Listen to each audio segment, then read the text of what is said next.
Sir, please don't touch that. It's £19 and it's not—" The docent stopped talking, because the old man had already lifted the Browning automatic rifle off the display mount. One hand, his right hand. He brought it to his shoulder with a motion so fluid, so rehearsed, so deeply embedded in whatever part of the brain stores things the body never forgets, that the £19 weapon looked weightless. He pressed his cheek to the stock, settled his left hand under the forearm, and held it there, rock steady, no tremor, no sway, no shake. For 30 full seconds, a man who needed a cane to walk across a parking lot held a weapon that 3 grown men had struggled to lift off the mount, and he held it like it was made of air. Type steady in the comments. If you believe some things the body learns, it never unlearns. Because what happened next proved it. His name was Walter Kozlauskas, and he was 81 years old. He stood 5'7" in shoes that adhered half an inch, and he weighed 142 pounds after breakfast, which he ate every morning at the same diner in Brockton, Massachusetts. 2 eggs over medium, white toast, black coffee, a small orange juice that he drank last because Lorraine, his late wife, had always drunk her juice last, and he'd picked up the habit without noticing until she was gone, and the habit was all he had left of breakfast with her. Walter was small. He had always been small. Small in high school, small at Fort Dix, small in Korea, small in every room he'd walked into for 81 years. His frame was narrow, his wrists were thin, and his hands were the hands of a watchmaker, not a soldier. Delicate, precise, with knuckles that had grown knobby from arthritis, and fingers that curled slightly inward at rest, as if holding something invisible. His face was the colour and texture of a walnut shell, creased deeply at the eyes and mouth, and his hair was gone except for a white fringe above his ears that he kept trimmed short every 3 weeks at a barber shop on Montello Street, where the barber, a man named Eddie Sousa, called him Kaz, and never charged him full price. He wore a tan windbreaker over a plaid flannel shirt, dark brown trousers belted high on his waist, and a pair of New Balance walking shoes that his daughter Patricia had bought him because his old ones had holes. On his left wrist he wore a Timex Ironman, a watch designed for athletes, purchased by a man who hadn't jogged since 1974, yet chosen because the numbers were large enough to read without glasses, and he walked with a cane. Not the aluminum medical kind, a wooden one, dark-stained oak, with a brass ferrule at the tip and a handle shaped like a slight curve that fit the palm exactly. His son Michael had made it for him in a woodworking shop 2 Christmases ago, and Walter used it not because he couldn't walk without it, but because his left hip had a habit of betraying him on uneven surfaces, and Walter Kozlauskas was not a man who fell down. He had decided that long ago. You don't fall down, you don't ask for help, you don't complain about pain, and you don't explain yourself to people who haven't earned the explanation. But what nobody in Brockton knew, not Eddie the barber, not Patricia, not even Michael, who had served in the army himself, was that Walter Kozlauskas had carried a Browning automatic rifle through some of the worst fighting of the Korean War. 20 pounds of steel and walnut, plus 12 loaded magazines, plus his pack, plus his helmet, plus the weight of being the man everyone depended on to put fire where it needed to go. And the muscle memory from those 18 months had never left his body. It had just been waiting. And in less than an hour, in a museum he'd driven 45 minutes to visit on a Tuesday morning, it was going to wake up in front of a room full of strangers who had no idea what they were about to witness. The museum was the New England Military Heritage Center, a mid-sized facility in a converted armory building in Providence, Rhode Island. It had opened in 2016, funded by a combination of state grants and private donations, and it occupied the kind of architectural space that military museums tend to occupy. High ceilings, concrete floors, brick walls painted white, and a lighting system that made everything look slightly more dramatic than it was. The permanent collection was respectable: uniforms, weapons, documents, and personal effects spanning from the Revolutionary War through Afghanistan. There was a World War I trench diorama with mannequins in doughboy helmets. There was a glass case containing a Congressional Medal of Honor and the citation that accompanied it. There was a Vietnam-era Huey Tail section, mounted on the wall above the gift shop with a plaque explaining that it had been recovered from a crash site in Quang Tri Province in 1971. And on the second floor, in a wing devoted to the Korean War, there was a hands-on exhibit. The exhibit was the museum's pride. Most military museums keep everything behind glass. Touch nothing, breathe carefully, read the placard. The Heritage Centre had taken a different approach for the Korean War Wing. A dozen deactivated weapons were mounted on adjustable display stands that allowed visitors to lift them, shoulder them, and experience the physical reality of carrying the tools of that war. An M1 Garand, an M1 carbine, a 1911 pistol, a Thompson submachine gun, an M1919 Browning machine gun mounted on a tripod. And at the centre of the display, on a heavy steel mount with a padded cradle, was a Browning automatic rifle, the M1918-2, the version that had served in Korea. The BAR, 19 pounds unloaded, 47 inches long. A weapon that was too heavy to be a rifle and too light to be a machine gun, and that occupied a tactical niche so demanding that the men who carried it were chosen specifically for size, strength, and a particular kind of stubbornness that the army didn't have an official term for but every infantryman recognised. The display stand had a laminated card that read, "Try to lift me." The Browning automatic rifle weighed 19.4 pounds unloaded. Barmen carried this weapon plus 12 loaded magazines, approximately 15 pounds additional, in combat. Total combat load often exceeded 60 pounds. Beneath the card, someone had taped a handwritten note in blue marker. Record hold time, 44 seconds. Staff Sergeant Petrosky, USMC retired, September 2023. The BAR was the most popular exhibit in the museum. People lined up to try it. Young men, old men, teenagers, fathers with their sons.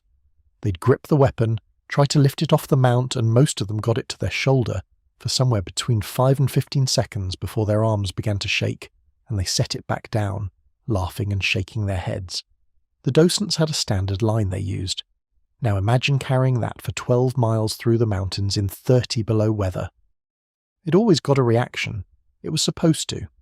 But on this particular Tuesday morning, the reaction was going to be different, because Walter Kozlowskis was walking through the front door with his oak cane and his Timex watch, and 18 months of muscle memory that had been sleeping for nearly 70 years. Walter had come to the museum alone. Patricia had offered to drive him, but Walter had declined. The way he declined most offers of assistance. Politely, firmly, with an expression that communicated gratitude and refusal in equal measure. He'd driven himself in his 2009 Toyota Camry, a car so clean it looked like it had just rolled off the lot because Walter washed it every Saturday morning regardless of weather, season, or whether anyone was going to see it. The drive from Brockton to Providence was 45 minutes. Walter listened to an AM radio station that played big band music, Glenn Miller, Benny Goodman, Artie Shaw, and he drove exactly the speed limit, in the right lane, with both hands on the wheel, because that was how you drove. He arrived at the museum at 10:15. The parking lot was mostly empty. A Tuesday morning in October doesn't draw crowds. He paid the $12 admission, declined the audio tour, and walked through the ground floor exhibit slowly, his cane tapping a quiet rhythm on the concrete floor. He paused at the World War I display, read every placard, studied the uniforms behind the glass, stood for a long time in front of a photograph of a trench at Belleau Wood, looking at the faces of men who had been young once and who were now beyond all age. He took the elevator to the second floor, not the stairs. The hip wouldn't allow stairs today, and Walter had made his peace with elevators the way he'd made his peace with the cane, reluctantly, practically, without ceremony. The Korean War Wing was at the end of the hall. He could see it from the elevator. The lighting was different up there, warmer, with amber-tinted spots that gave the displays the colour of old photographs. He walked toward it, and with each step, something in his chest tightened. Not pain, not anxiety, but a kind of pressure. The pressure of walking toward a room full of objects from the worst and most defining period of his life, preserved behind glass and mounted on stands, as if they were artifacts from a civilization that had vanished. They hadn't vanished. Walter Kozlowskis was still here, and the things those artifacts represented were still alive in his hands, his shoulders, his spine, and the specific way he breathed when he was carrying weight. The hands-on exhibit was busy despite the quiet morning. A school group, about 15 high school students with a teacher and 2 chaperones, was clustered around the weapons display. The students were doing what students do, picking things up, putting them down, taking photos, and making comments that range from genuinely curious to performatively unimpressed. A boy in a basketball jersey had just tried to lift the bar and managed about 8 seconds before setting it down, with an exaggerated groan. His friends laughed. The teacher, a woman in her 40s with glasses and a lanyard, was reading the placards aloud and adding context that the students mostly ignored. The docent on duty was a young woman named Adrienne Foss. She was 23, a recent history graduate from URI, and she'd been working at the museum for 7 months. She was good at her job, knowledgeable, patient, genuinely enthusiastic about the collection, and she had a particular gift for connecting with school groups, meeting their energy without matching their volume. She was explaining the BAR when Walter entered the wing. The Browning automatic rifle was designed in 1917 by John Browning, she was saying, and it served in every major American conflict from World War I through the early years of Vietnam. In Korea, the barman was one of the most important members of the rifle squad. He provided suppressive fire. That means sustained, high-volume fire designed to keep the enemy's heads down, while the rest of the squad manoeuvred. She gestured toward the weapon on the mount. As you can see from trying to lift it, this was not a light weapon. BAR men were typically the biggest, strongest soldiers in the squad, because you had to carry this weapon, its ammunition, and all your other gear through terrain that would be challenging even without 60 pounds on your back. Walter stood at the edge of the group listening. His face was neutral. His cane was planted. His right hand, the one not holding the cane, was at his side, and the fingers were doing that thing again, curling slightly inward, as if reaching for a grip that wasn't there. He didn't say anything. He just listened to a 23-year-old woman describe in accurate but second-hand language a job he had done with his body in places she had only read about. And the distance between her description and his experience was so vast, so unbridgeable, that it didn't make him angry or sad. It just made him quiet, quieter than usual, which was very quiet indeed. The basketball jersey boy nudged his friend. "Bet I could hold it longer if I used 2 hands right," he said. His friend shrugged. "Go ahead, try again." The boy stepped up to the bar, grabbed it by the pistol grip and the forearm, lifted it to his shoulder with visible effort, his arms tensing, his shoulders rising, his entire body contracting around the weight. He held it for 12 seconds, set it down. "That's heavy, man," he said, breathing hard. "How did anyone carry that all day?" Nobody answered him, because the answer was standing 6 feet behind him, leaning on an oak cane, weighing 142 pounds. Walter didn't plan what happened next. He would tell Patricia later, on the phone that evening in the brief stripped-down way he communicated important things, that he hadn't decided to do it, that his body had decided, that he'd been standing there listening to the kids talk about the weight, and then he was moving, as if the weapon had called him, as if it had been waiting the same way his hands had been waiting. And the two of them, man and machine, both old, both forgotten, both more capable than anyone assumed, had simply recognized each other across 70 years of silence. He set his cane against the wall. He walked to the display mount. His hip complained. His left knee sent a sharp signal up his thigh.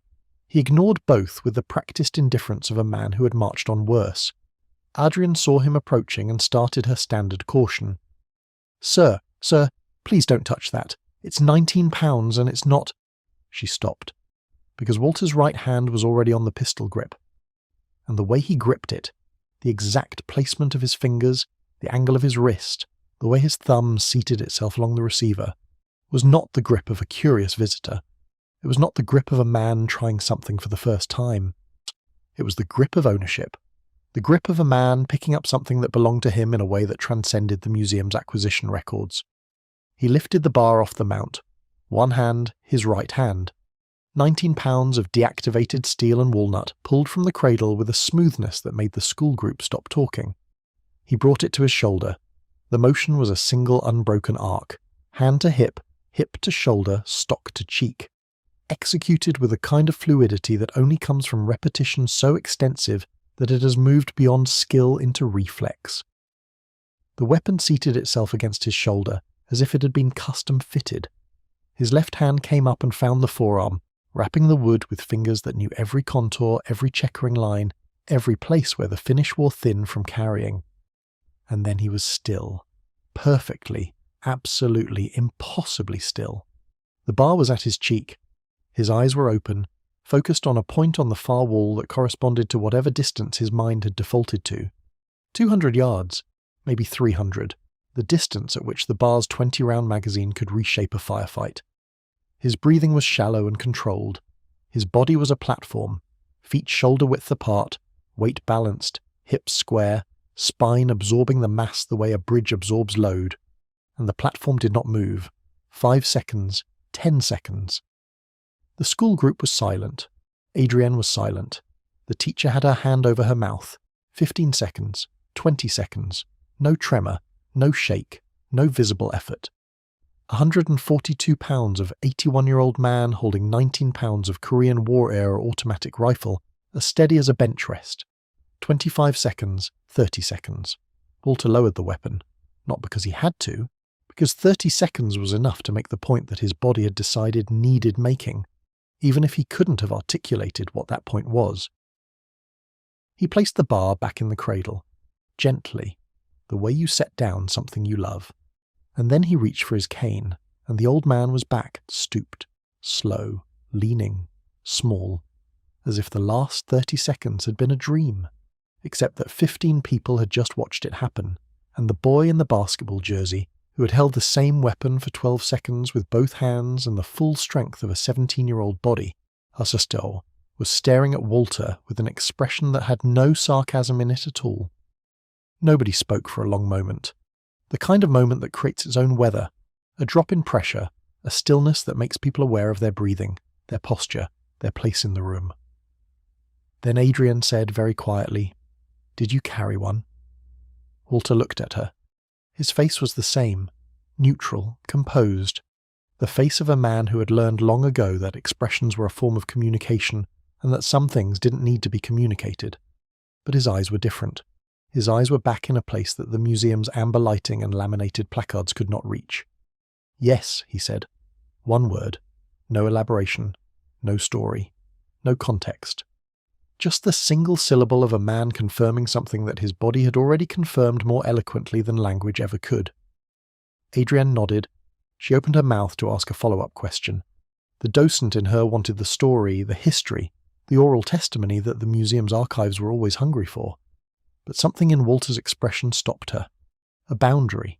Not hostile, not cold, but present. The way a door can be closed without being locked. She respected it. "That was incredible," she said instead. "Thank you for showing the students." Walter's mouth moved. Not a smile.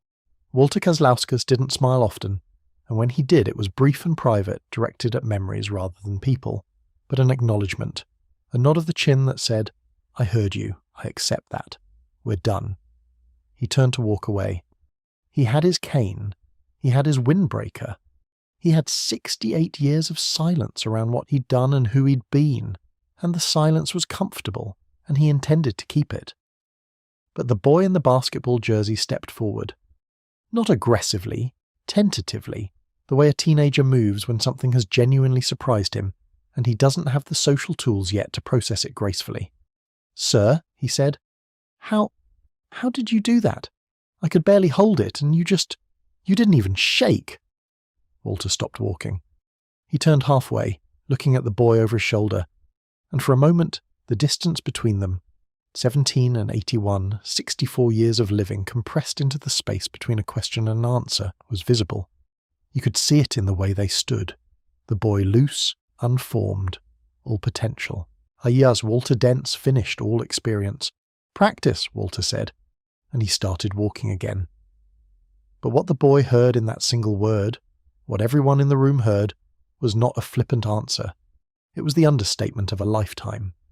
Because practice meant 18 months in Korea with a weapon that weighed as much as a medium dog, carried through mountains and frozen river valleys and ridge lines, where the wind cut through everything except the work of staying alive. Practice meant thousands of hours of muscle memory encoded so deeply that 7 decades couldn't erase it. Practice meant a kind of devotion to a task that the boy in the basketball jersey had never experienced and might never experience, and the gravity of that gap was audible in the silence that followed Walter out of the room. And 3 floors below, that in an office cluttered with acquisition files and conservation reports, the museum's curator was about to get a phone call from Adrienne that would bring him up the stairs faster than he'd moved in years. Colonel Raymond Fisk, US Army, retired, had been the curator of the New England Military Heritage Center for 4 years. He was 67, lean, silver-haired, and possessed of the particular kind of bearing that never fully civilianizes, the straight spine, the level gaze, the habit of entering rooms as if he expected to be briefed. He had commanded an infantry battalion in Iraq in 2004 and a brigade combat team in Afghanistan in 2010. He had a Bronze Star, a combat infantryman badge, and a PhD in military history from Georgetown that he'd completed after retirement, because Raymond Fisk was not a man who stopped. And he cared about the museum the way he'd cared about his units, possessively, protectively, with an attention to detail that his staff sometimes found exhausting, and always found effective. When Adrienne called him on the internal line and said, "Colonel, you need to come up to the career wing right now. There's a veteran up here who just did something with the bar that you need to see," Fisk didn't ask questions. He climbed 3 flights of stairs. The elevator was too slow for the tone in Adrienne's voice, and arrived at the hands-on exhibit slightly winded, slightly flushed, and fully alert. Adrienne met him at the entrance to the wing. She spoke quickly, her hands moving as she described what she'd seen. The one-handed lift, the shoulder mount, the 30-second hold, the stillness. Fisk listened without interrupting. When she finished, he said, "Where is he?" He walked toward the restrooms. He's still in the building. Fisk found Walter in the hallway outside the men's room, leaning against the wall, resting his hip. The old man had his cane in one hand and was rubbing his left knee with the other, the way people rub joints that have given them decades of trouble, absently, without hope of relief, out of pure habit. "Sir," Fisk said. Walter looked up, and in the half-second between looking up and processing what he saw, his posture changed. It was involuntary. The same thing that had happened with the bar, the body recognizing before the mind catches up. Because Walter Kazlauskas, who had spent his entire adult life in the company of military men, easily could identify an officer from across a room the way a bird dog identifies a covey from across a field. Something in the way they stood, something in the way they claimed space. Fisk extended his hand. "Colonel Raymond Fisk, U.S. Army, retired. I'm the curator here. My docent tells me you just gave our school group a demonstration they won't forget." Walter shook his hand. Firm grip, brief. "I didn't mean to cause a problem," Walter said. "You didn't cause a problem," Fisk said. "You made the exhibit work the way it's supposed to. That weapon's been on display for 3 years and I've never seen anyone handle it the way Adrienne described." "She said you shouldered it one-handed," Walter nodded. "She said you held it steady for 30 seconds. "Might have been less," Walter said. It wasn't modesty, it was precision. He wasn't sure of the count and he wasn't going to claim a number he couldn't verify. Fisk recognized the quality immediately. It was the quality of a man who reports facts, not impressions. "Did you carry a bar in service?" Fisk asked. Walter's jaw tightened. Just slightly. The question had a different weight coming from a colonel than it had coming from a docent. From a docent, it was curiosity. From a colonel, it was an inquiry. And Walter's relationship with inquiries from officers was complex, layered, built on decades of answering questions carefully because sometimes the wrong answer changed everything. "Yes, sir," Walter said. And the sir came out before he could stop it. Automatic.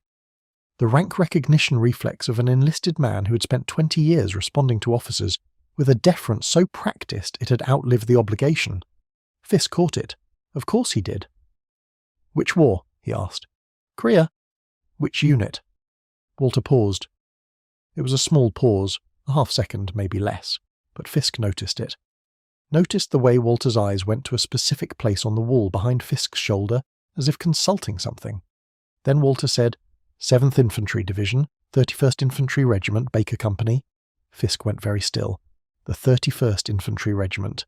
Fisk knew the name the way every career infantry officer knows it, not as a line in a textbook, but as a scar in the institutional memory of the United States Army. The 31st Infantry Regiment, 7th Infantry Division. The regiment that had been part of Task Force Faith at the Chosin Reservoir in November and December of 1950, one of the most devastating battles in American military history. Task Force Faith had been surrounded by 8 divisions of Chinese Communist forces east of the reservoir. Over 1,000 Americans were killed, wounded, or captured in a fighting withdrawal that lasted 4 days through temperatures that reached 40 below zero. The task force commander, Lieutenant Colonel Don Carlos Faith, was killed leading a counterattack and was posthumously awarded the Medal of Honor. The unit was effectively destroyed as a fighting force. The survivors walked out through a frozen landscape of dead men and abandoned equipment, carrying their wounded on their backs, firing as they moved, leaving pieces of themselves, fingers, toes, ears, or parts of their minds, scattered along a road that would later be called the Gauntlet. The 31st Infantry Regiment had been reconstituted after Chosin. It continued to fight in Korea for the remainder of the war, and the men who served in its ranks after the reservoir carried a weight that had nothing to do with the weapons in their hands. They carried the knowledge that their regiment had been broken and rebuilt, and that the breaking and the rebuilding were both part of what it meant to serve. Walter Kazlauskas had joined Baker Company in March of 1951, 3 months after Chosin. He was 18 years old, 135 pounds, and he had been assigned as a BAR man because the previous BAR man was dead, and the company first sergeant had looked at Walter's marksmanship scores and decided that accuracy could compensate for size. It was a decision that would define the next 18 months of Walter's life, and in ways he would never fully articulate the rest of it. Fisk was quiet for a long moment. He was doing the math that military men do when they encounter living history, the math of time, of survival, of probability.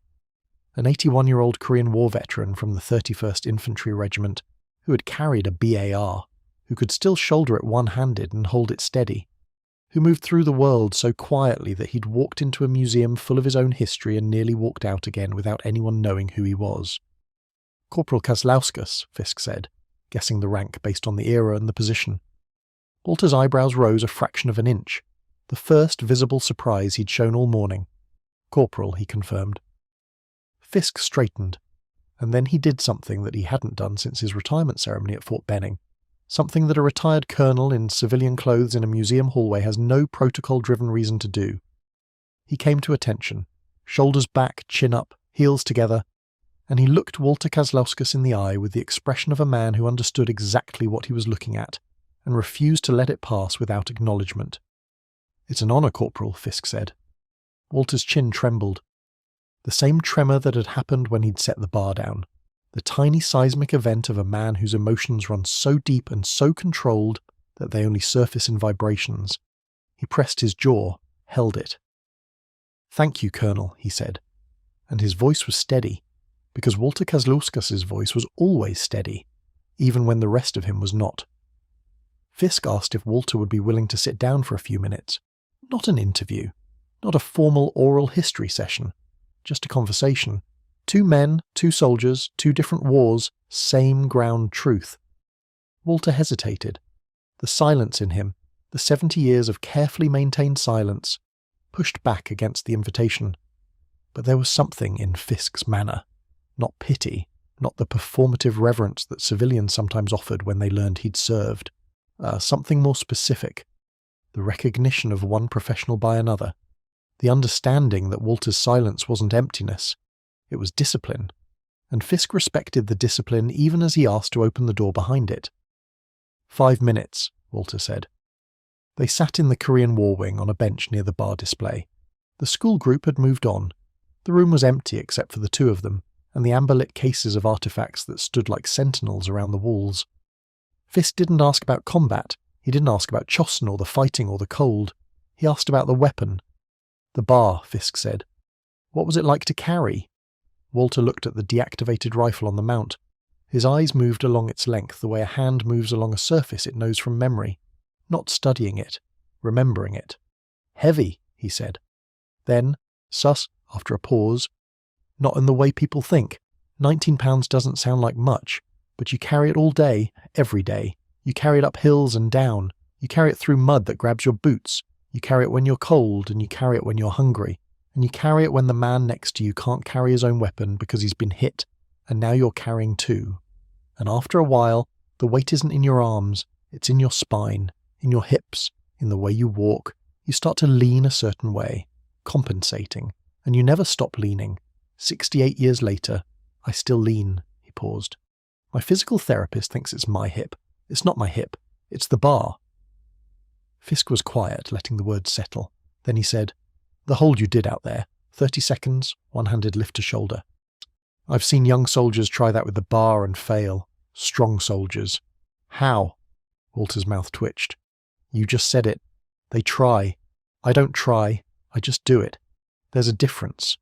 When you've carried a thing for 18 months, it's not separate from you anymore. You don't lift it. You put it back where it goes. My shoulder knows the weight. My cheek knows the stock. My hands know the balance point. 22 inches from the butt plate, just forward of the magazine well. I could find that balance point in the dark. I did find it in the dark. Many times. He stopped. The sentence had taken him somewhere, and the place it took him was not the museum.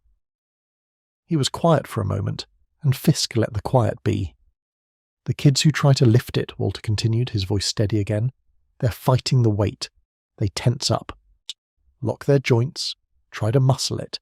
That's why they shake. You can't fight 19 pounds for more than a few seconds. Your muscles will fail.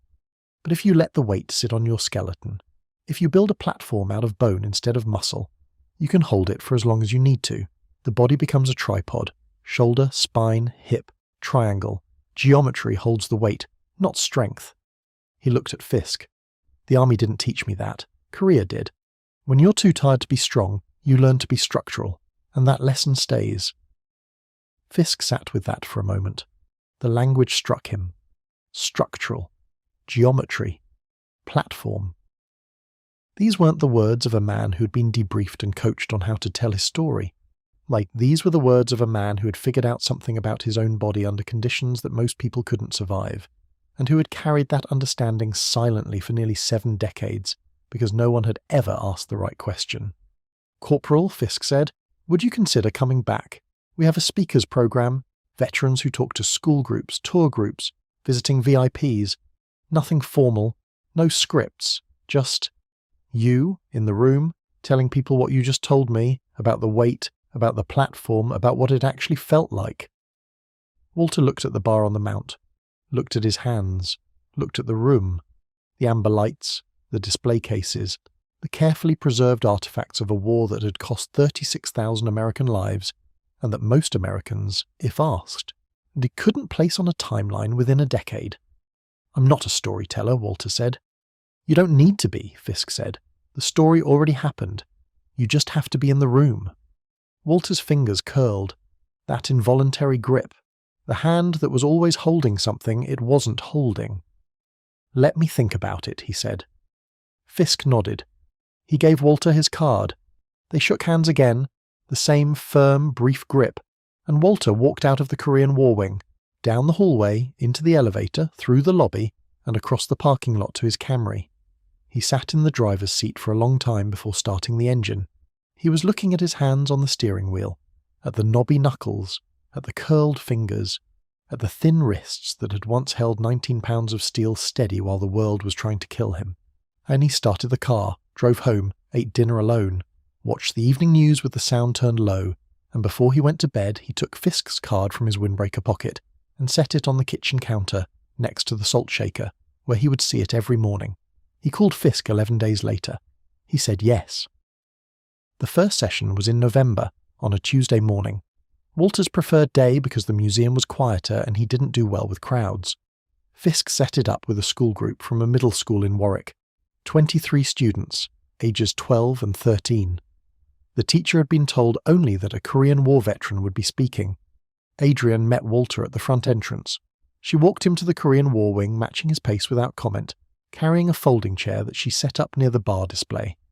Walter sat down, put his cane across his knees, looked at the kids the way he looked at everything, steadily, patiently, without expectation. The teacher introduced him. "This is Mr. Kozlowska's. He served in the Korean War. He carried one of these." She gestured toward the BAR. Walter didn't correct her or add to the introduction. He just waited for the silence that follows an introduction, the silence where the audience decides whether to listen or not, and then he said, "Go ahead and pick it up." The kids looked at each other. One by one, they approached the bar and tried to lift it. Some got it to their shoulders. Most didn't. They strained, laughed, set it down. And when they were done, when they had all experienced the weight and the impossibility of holding it for more than a few seconds, Walter stood up. He set his cane aside. He walked to the display, and for the second time in that room he lifted the bar off the mount with one hand, shouldered it, and held it still. The kids went silent.